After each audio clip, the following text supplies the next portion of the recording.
I have commanded ships you could fit a moon inside. I have stood on a bridge so vast that a junior officer needed a transit trail to bring me my morning report.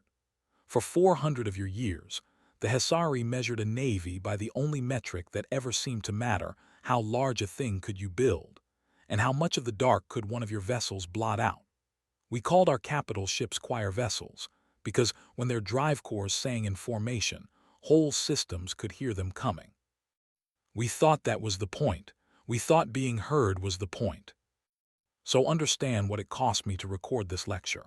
Understand that everything I am about to tell you, I tell you as a defeated man explaining the thing that defeated him. Because the species that taught the Hesari we had been wrong for 4 centuries did not do it with a bigger ship. They did it with a smaller one. They did it with the smallest thing any serious navy had ever sent into a real fight, and they named it after a bird. Let me begin where it began, in the early decades of human expansion, when humanity's young colonial fleet looked at itself in the dark and realized it had a problem. They had a handful of heavy cruisers, proud and expensive, scraped together from the wealth of a dozen new worlds.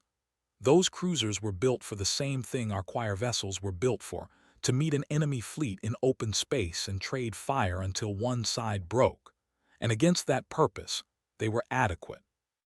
The problem was that nobody was fighting humanity that way. The threat to the young colonies was not a fleet. The threat was scattered. The threat was small and fast and everywhere, and it lived in a place the cruisers could not go. The heavy ships were too slow to catch it, too blind to find it, and far too precious to risk chasing it into the one region where all the raiding actually happened. A human admiral of the period wrote that he had a navy built to win a war nobody intended to fight him. Into that problem walked a shipwright named Daniel Akafer, and I want you to remember his name, because the Hesari remember the names of admirals and emperors, and we forgot the names of the people who actually changed history, and that error nearly killed us. Akafer was not a war hero. He was a yard engineer who spent his life converting mining tugs and ore haulers, the ugly little workhorses of the frontier, and he made a proposal that the cruiser captains found genuinely insulting. He proposed that humanity stop trying to build a few perfect warships and instead build a great many imperfect ones. Cheap, fast to construct, small enough to be assembled in civilian yards that had never welded a gun mount in their lives, tough enough to carry a single real weapon into a real fight, and cheap enough that losing one would not be a tragedy. He took an existing mining tug hull, stripped it, hardened it, bolted a single heavy cannon to its spine, and flew it out of the yard himself. He called it the wren. I had to have that word explained to me. A wren, the archive tells me, is a small brown bird native to humanity's homeworld. It weighs almost nothing. It eats insects. It is, by every Hesari standard of menace, completely without significance. The cruiser officers laughed. They called Akafer's ship a toy, a tin can, a coffin with delusions. One senior captain is recorded as saying it looked like sending a housepet to do a soldier's work. And on paper, on the kind of paper the Hesari respected, they were absolutely right. The wren was a joke. That was exactly the point. And to understand why, you have to understand the world the little birdships were born into. The human colonial frontier in those years was a wound that would not close. Trade was exploding faster than anyone could protect it.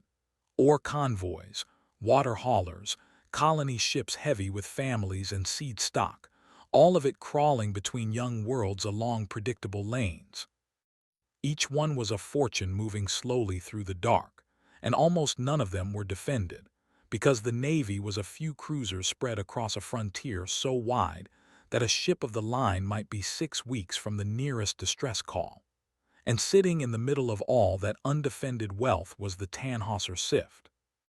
The Sift was a graveyard, a region where a chain of asteroid belts had collided and shattered across the ages into a slow-churning shoal of rock and dust and dead ship wreckage, all of it wrapped in iron fog thick enough that sensors went blind a few thousand kilometers in. A capital ship that entered the Sift was deaf, half-blind, and unable to turn without grinding its hull on debris older than the human species.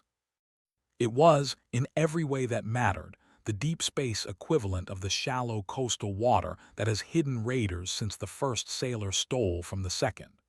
And the raiders who lived in it were the Vrel strip fleets. The Vrel were not romantic. The stories your species tells about raiders, the swagger, the freedom, the songs, none of that was the reality, and the humans who survived a Vrel boarding never told it that way.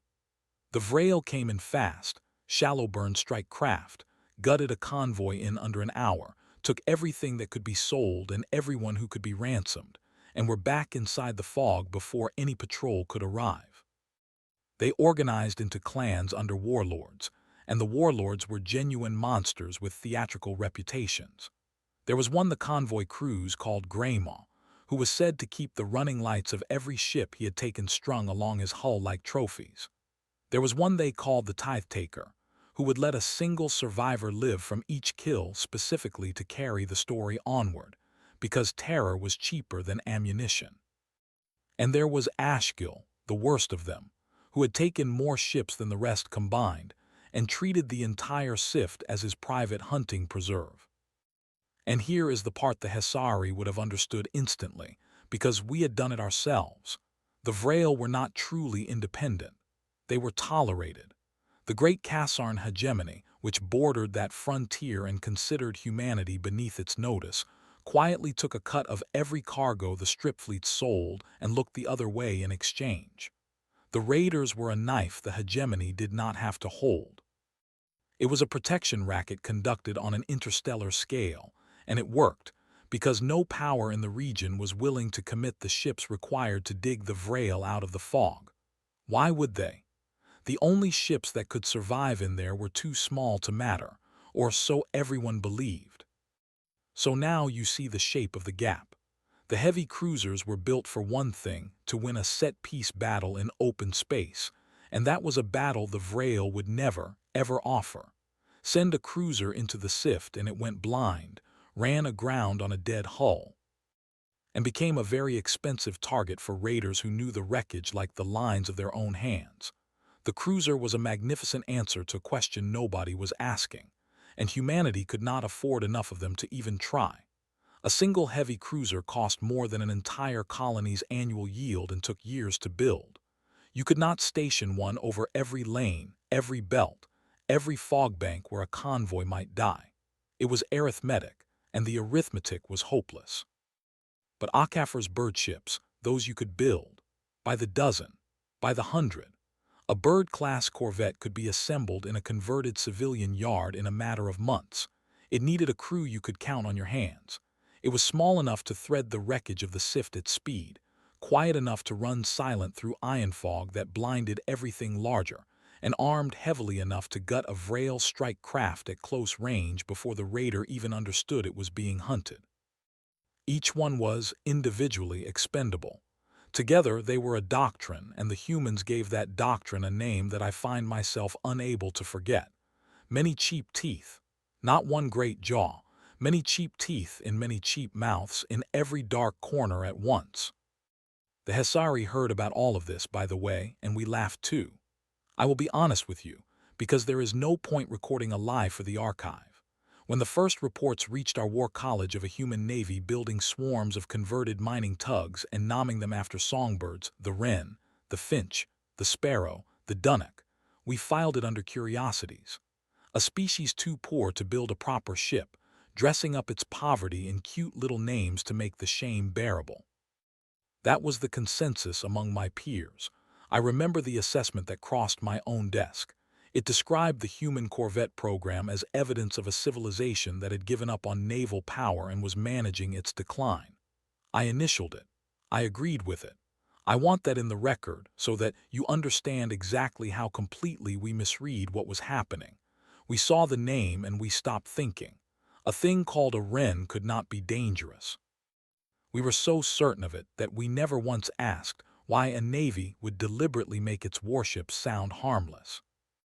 The answer came when the hegemony finally decided the Vrel had grown too large to ignore, not out of mercy for the human colonies, but because Ashgil's fleet had started taking hegemony-flagged ships too, and a knife that cuts its own holder must be put away. The hegemony expected humanity to be grateful and useless. They expected, if humanity acted at all, a doomed gesture with those precious cruisers. What they got instead was a woman named Mara Ellison. You must understand who Ellison was, because she is the hinge of the entire story, and the Hesari produced nothing like her in 400 years.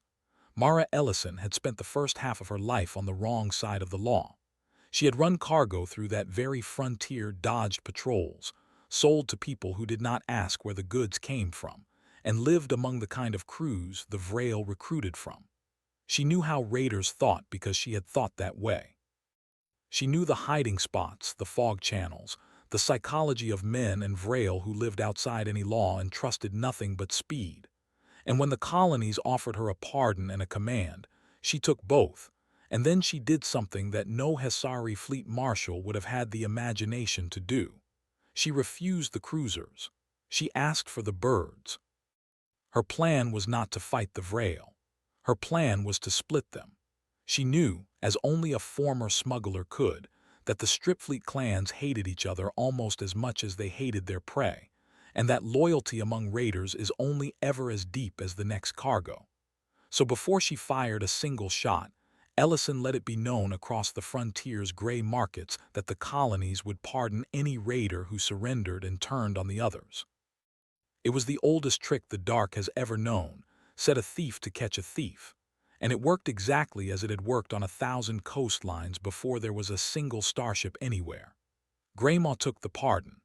Greymaw, who had strung his victims' lights along his hull, sold out every channel and rendezvous he knew in exchange for his own skin, and Mara Ellison commissioned him to hunt the men he had drunk with the week before.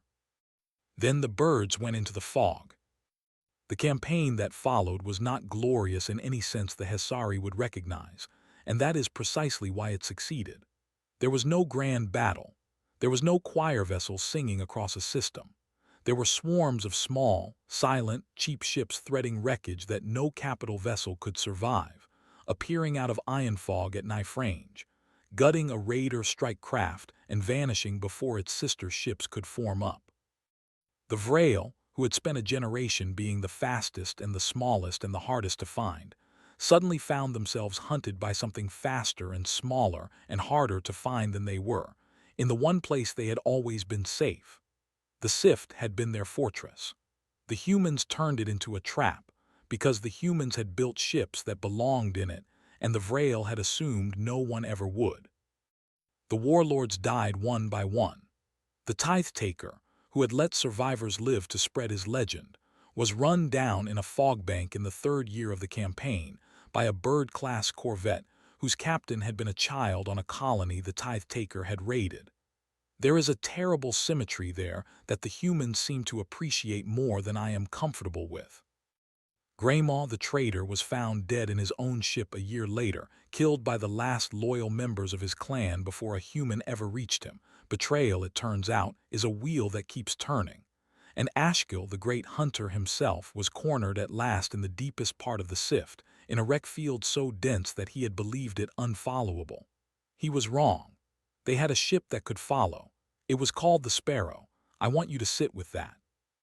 The most feared raider on the human frontier, a creature whose name had emptied colony harbors for 2 decades, was ended by a converted mining tug named after a bird that weighs less than a human child's hand.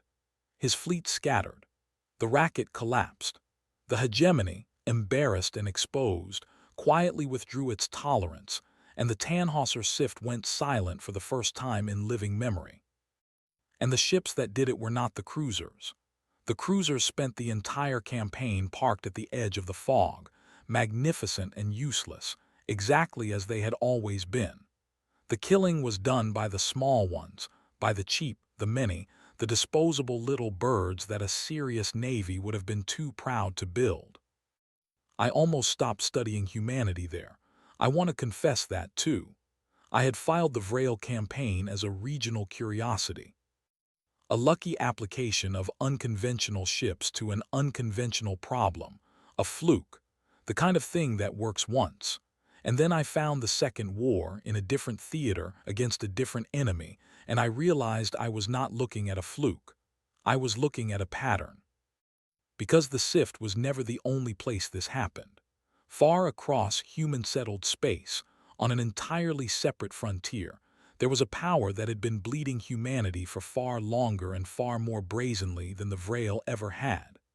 The colonies along the Murith Verge sat beside the territory of the Soda Line, and the Soda Line were not hiding raiders. The Soda Line were a recognized state, with embassies and treaties and a navy that flew its own flag, and that navy had been seizing human ships for 2 human generations and selling their crews into bonded labor. It was not piracy in the shadows. It was piracy with diplomatic cover, organized and funded and protected by a government that grew rich on it, and that dared the colonies to do anything about it. And for 2 generations, the colonies had done the only thing that seemed possible. They had paid tribute, the humans called it, though everyone knew the older word. The young colonial government was spending a staggering fraction of its entire treasury simply buying back its own people and bribing the Soda Line to leave its convoys alone. It was a tax on existing, and the Soda Line raised it whenever they pleased, because no human leader was willing to commit a fleet to a war against a real state over a frontier most of humanity had never seen. Until one of them was. A human administrator, the records give her the rank, but the name has been lost, which infuriates me because I would build her a monument, refused the next tribute demand and sent ships instead. Not cruisers. By now you know what she sent. She sent the birds.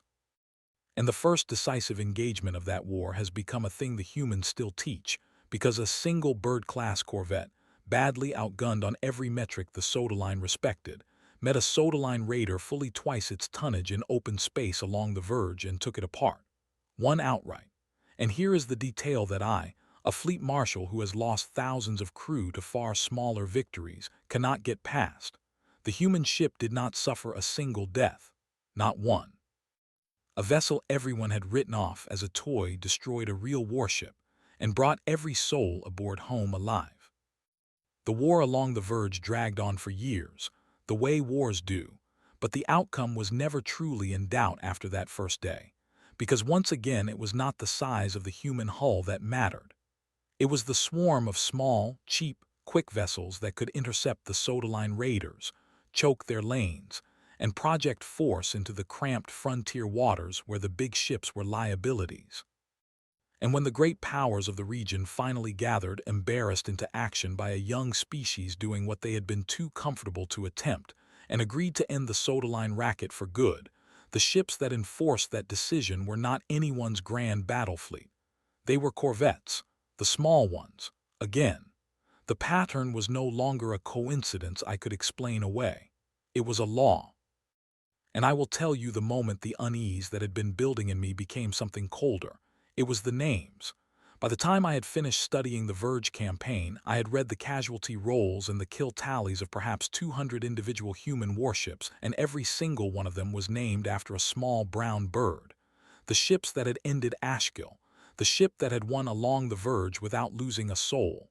Wren, Finch, Sparrow, Dunnock, Linnet, Robin. I had begun, somewhere in those records, to flinch when I read them, because the Hesari name our ships for storms and gods and conquering ancestors to announce what they are. And humanity had looked at the most lethal small ship doctrine in known history and decided to dress every part of it in the gentlest, smallest, most harmless words their homeworld could offer. I had thought at the start that this was shame. I understood now that it was something else. I just did not yet have the courage to name it. I should have stopped there, satisfied that I understood. But the pattern had one more turn to take, and it is the turn that finally broke whatever was left of Hesari's certainty in me, because it happened not in some lawless frontier shoal, but at the very heart of human survival, and the threat this time was not a raider at all. Generations after the Sift, after the Verge, human civilization had grown into something vast and interdependent, and like all vast things it had become fragile in a specific place. Humanity's worlds did not feed themselves.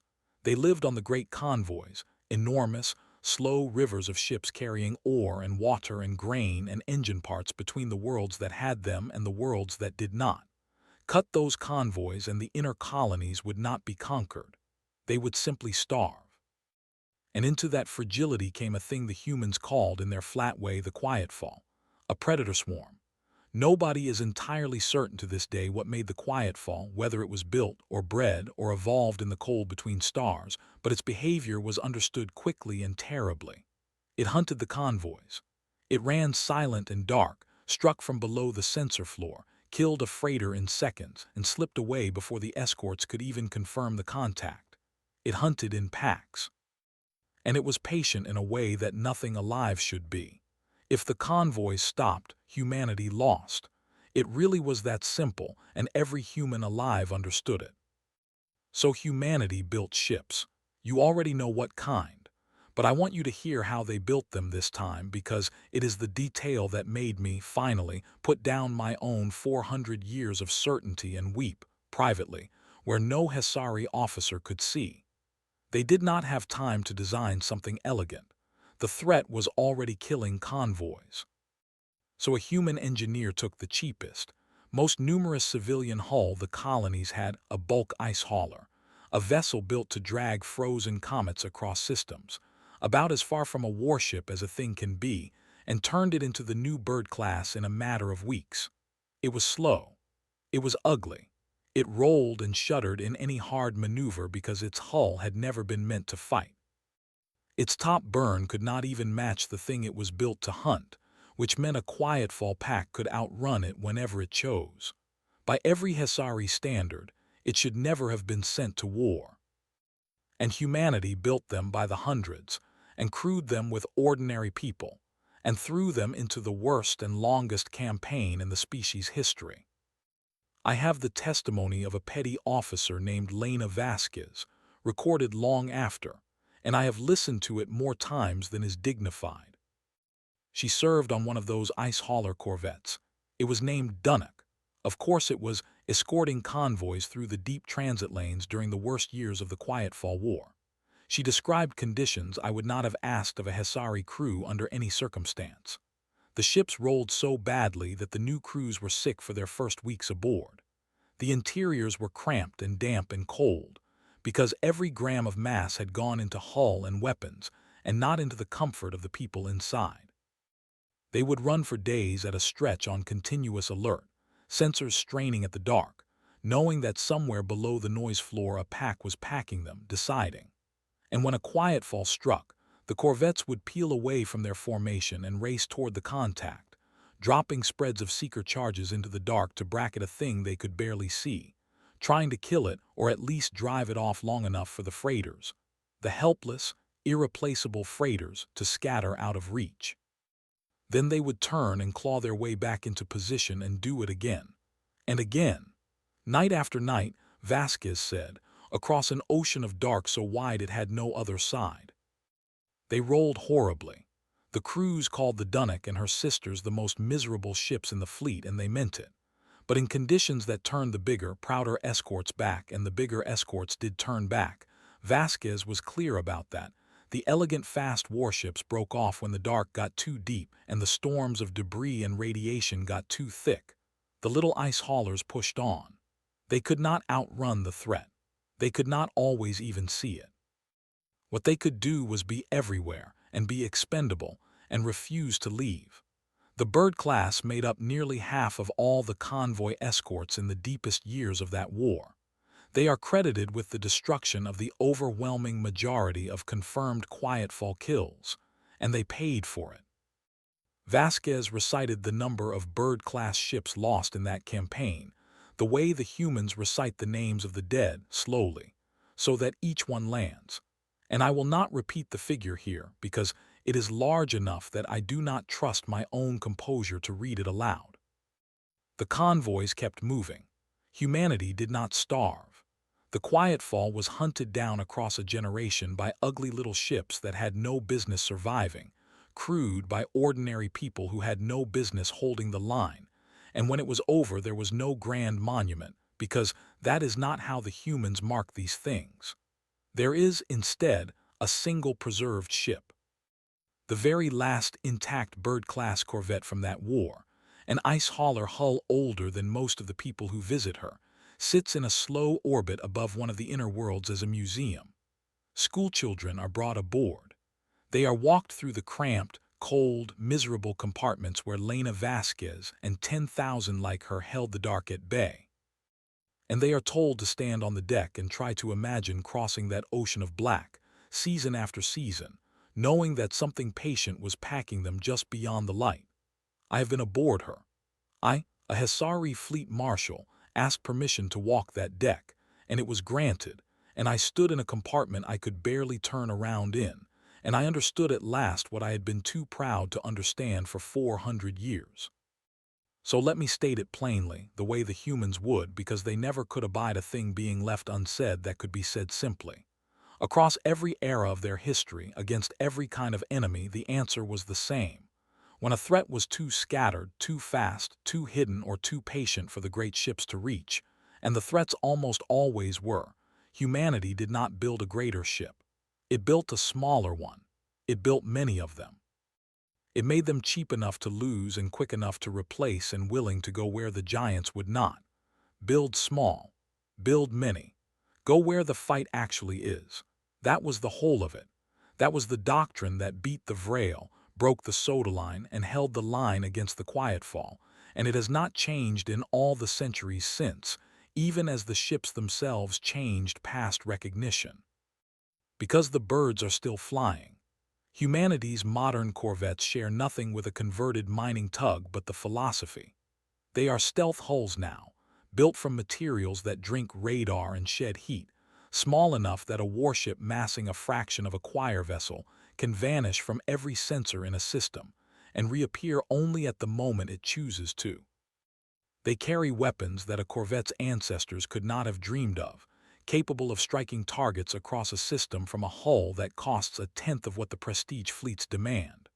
The great powers still build their enormous ships, still parade them, still put them on their flags and in their songs, because the largest thing in the dark will always be the thing that gets remembered. And humanity lets them. Humanity does not need the songs.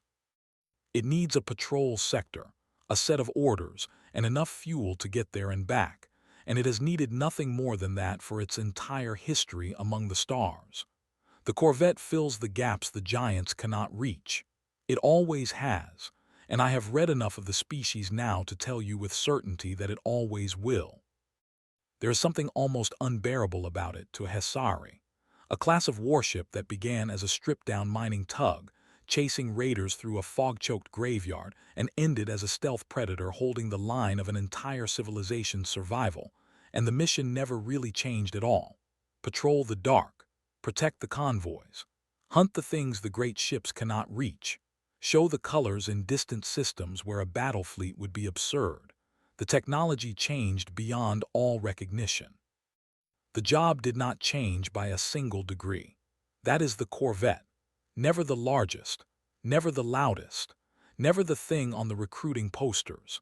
And by my measure now, the measure of a man who spent his life believing the opposite, arguably the most useful warship ever built by any species in this arm of the galaxy. And the names. I told you I would come back to the names, and I have spent this entire recording circling them like a thing I was afraid to touch, so let me touch them now. For 400 years the Hesari named our ships to be heard for storms, for gods, for conquerors, so that the dark would know what was coming. And we were heard, and it did not save us from being wrong. Humanity named its deadliest ships for the smallest, gentlest, most harmless creatures of their homeworld. The wren. The sparrow, the dunnock. I thought it was shame at the start. I thought it was a poor species making a joke of its poverty. I understand it now, and I am not sure the humans themselves could explain it any better than this. They did not name those ships to be heard. They named them to be underestimated. They wanted Greymaw and the Soda Line and the Quietfall and the Proud, certain Hesari to look at a thing called a wren and stop thinking, exactly as I did, exactly as we all did, to see the small harmless name and never once ask why a navy would dress its teeth in feathers. The name was the first weapon. The contempt it earned was the ammunition. And by the time anyone learned what the little bird truly was, it was already inside the fog, already at knife range, already too late. I have commanded ships you could fit a moon inside. I will go to my pyre having commanded them.